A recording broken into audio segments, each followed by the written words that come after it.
మాజీ వైసీపీ ప్రభుత్వంలో దుర్వినియోగాలు ఎన్నో రంగాలను ప్రభావితం చేశాయి. ఆ ప్రభావం ఆంధ్ర క్రికెట్ అసోసియేషన్ వరకు చేరింది. ఆ సమయంలో సీనియర్ ప్లేయర్ హనుమ విహారీ తీవ్ర అసంతృప్తి వ్యక్తం చేశాడు. క్రికెట్ వ్యవహారాల్లో ప్రభుత్వం జోక్యం చేసుకోవడం, అలాగే జట్టులోని ఓ ఆటగాడు చేస్తున్న దురాగతాలపై విహారీ బహిరంగంగా వ్యతిరేకించాడు.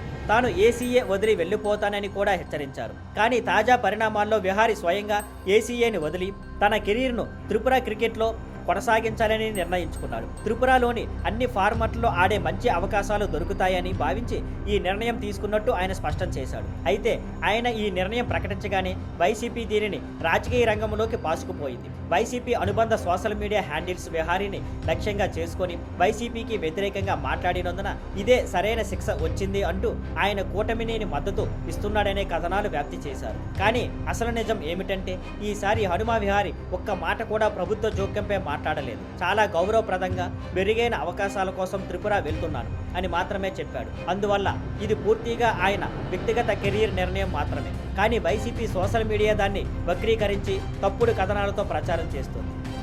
Thank you for watching. Please like, share and subscribe.